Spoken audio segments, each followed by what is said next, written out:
co-founder at Zyvo Finance. And before I begin, I just kind of want to throw a question out to everyone, which is, why are you here today? And why are you in this space? And just think about that for a second. And for me, it's because I believe this technology gives us the power to rebuild the systems that govern our lives in a fairer and more transparent manner. And there's a market that many of you have probably never heard of right here in the US and also around the world that needs those values brought to it desperately. And that's the high interest consumer lending market. So in the US, every year, 12 million Americans will take out a high interest loan. And one of the big reasons for this is half the country does not have $1,000 in savings for an emergency expense. So let's say everyone on this half of the room, congratulations, you have $1,000 for an emergency. You guys over here, you do not have $1,000 for an emergency. And unfortunately, many of you, for various reasons, do not have access to normal credit.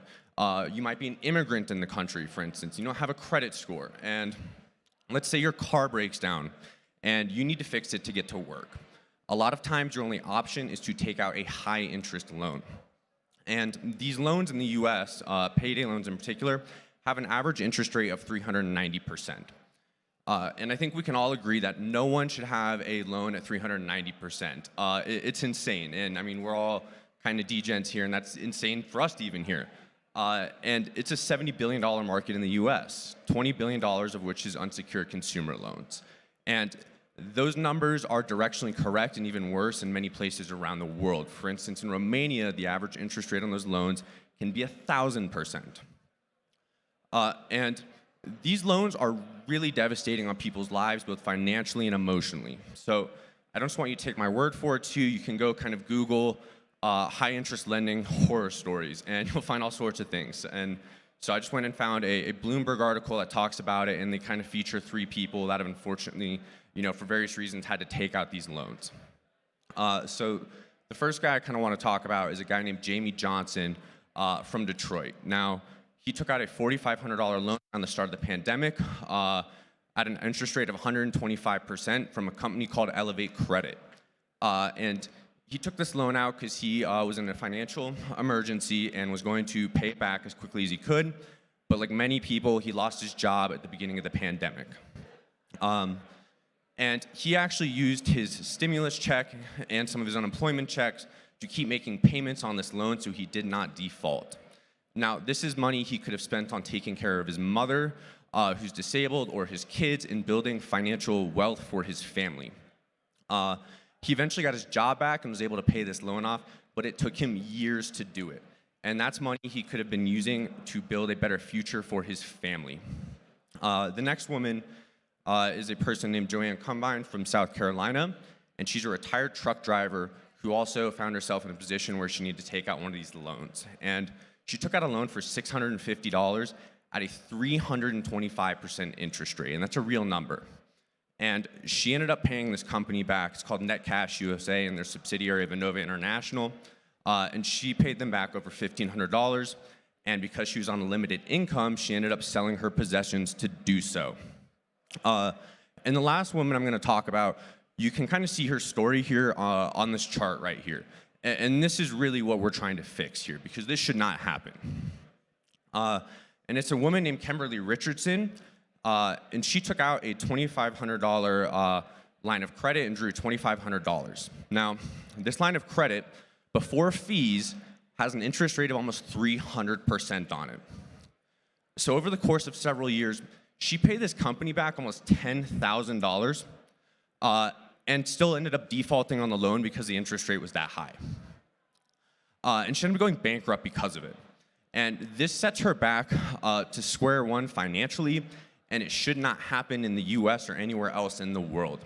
And this loan was also made by Innova International. Now, before I kind of flip to the next slide, does anyone want to guess what these two companies have in common or who their largest shareholders happen to be? Anyone have a guess?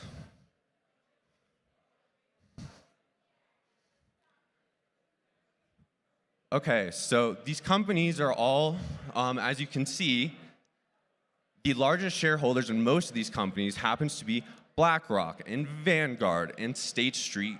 And these are the people that are running your retirement accounts. And so, your retirement account or your mother's retirement accounts are giving money to these companies to give these loans to individuals, and it's harming them.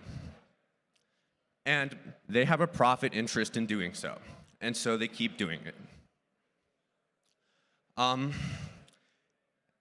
the thing that all these people had in common is they tried to do the right thing and pay these loans off. They all did their very best to pay them off to varying degrees of success, and with that, and if you don't care about this yet, I think the thing that is really important to note here is, financial inclusion and the concept of having access to affordable credit is one of the key drivers of economic mobility. Now, the thing with that is everyone having access to economic mobility is a key driver in growing the economy. And so, in essence, what these companies are actually doing is stifling the economy in a sense, not only in the US, but internationally. And this has a huge impact on people's lives and our society as a whole. And the government has tried to do some stuff to outlaw this or ban it at the national level, but Congress is not very effective at doing much of anything these days. And so they failed to do that. Now, states have things called usury laws, which cap interest rates. And a lot of states, they cap them at 36%. But these companies are really smart, and unfortunately, there's a lot of loopholes to get around this stuff. One of those being what's known as a rent-a-bank scheme. So let's say I'm a lending company, and I want to lend in California, for instance. California has a law in place that you cannot lend over 36%. But what I can do as a lender is I can go partner with a bank that's based in, say, Utah, that doesn't have usury caps. And I, as the lender, will underwrite that loan.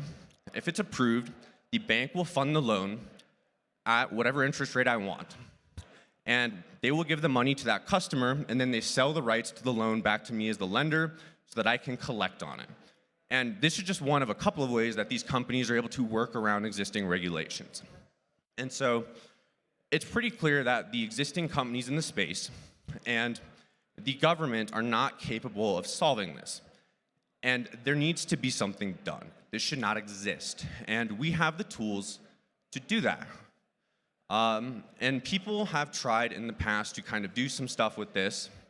If you guys have ever heard of like Lending Club or Prosper, they tried to do kind of peer-to-peer lending in the early 2000s. And what ended up happening is they did that, and it was actually working pretty well for them. And it worked so well that a whole bunch of large hedge funds and stuff came in and basically said, hey guys, instead of dealing with 40 or 50,000 little kind of lenders, why don't we just give you a couple $2 billion to make these loans and you pay us, and we'll make a better deal for you. And so a lot of those companies took that deal. But the thing is blockchain and smart contracts don't really care whether or not you are an individual or an institution. To a piece of code, it's kind of all the same. And so that's where Zyvo comes in. So at Zyvo, we are working to disrupt high-interest consumer lending, not only in the US, but eventually globally as well. And so our team comes from a kind of mixture of backgrounds. So some of us are kind of more traditional finance guys and have some experience in this market. And a lot of us are more kind of crypto native. Now, in the case of someone like Kimberly Richardson, for example, who would be someone we're trying to help, she has obviously shown she has an ability to repay a loan. She paid him almost $7,000 in interest. It's not like she wasn't paying them money. And so where Zyvo comes in is we can take someone like her and we can refinance her loan down to a significantly lower interest rate. And we can save her a lot of money and help her avoid situations like what happened to her in becoming bankrupt.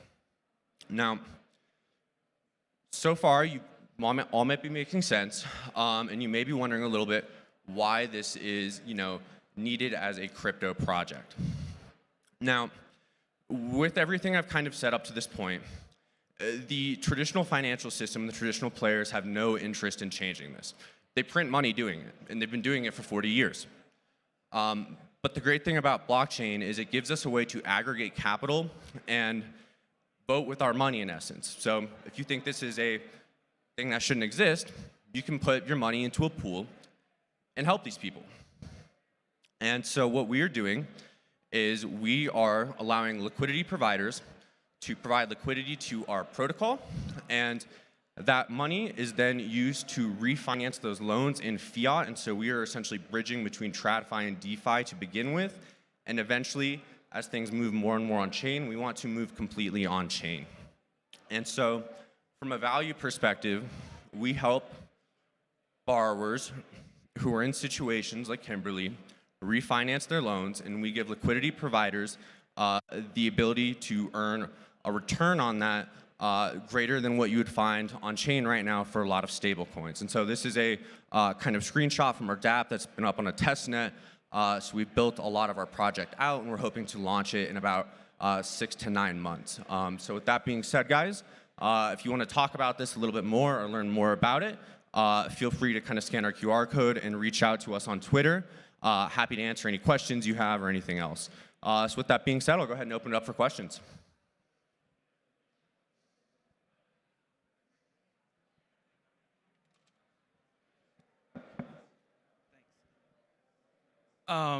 So first of all, I like what you're doing, and I empathize with it. I had my own credit score basically destroyed by medical debt, so recognize the problem. Lending Club has been doing this for over a decade, hasn't been able to turn a profit to date. I've been an active investor in this space. Most people maybe make 4 to 6% on those types of lending platforms. How are you going to make a profit? And how are people going to get profits greater than they can get just staking on a yield platform? Yeah, for sure. So I think it goes back to when I was talking about the refinancing portion of this. We're not originating new loans. We are refinancing existing loans, and so we are very targeted in the individuals and the types of loans that we want to deal with. And so we are looking for a particular customer, and we have some other kind of underwriting analytics that I won't get too into that we believe will allow us to target specific individuals like that who will be able to support repaying the loan and have very low default risk because they've proven through a variety of ways that they are credit worthy. And then in terms of why we believe we can give a higher return for on-chain stablecoins and stuff, I think right now, especially in longer term, I think a lot of what's in crypto right now, and I think people are working on it, is we as an industry have to bring a real-world use case to the rest of the world. And I think the thing is with this is, as we bring more and more of this on chain, a huge part of what's considered an expense in running a typical lender are things like paying payment processors and other stuff. We'll take, a 2 or 3% fee. As we can do more and more of this stuff on chain, we can cut all of those kind of middlemen out of the equation, and we believe that will allow us to provide a higher return for people who are staking their stable coins than you can typically see right now. Any other questions?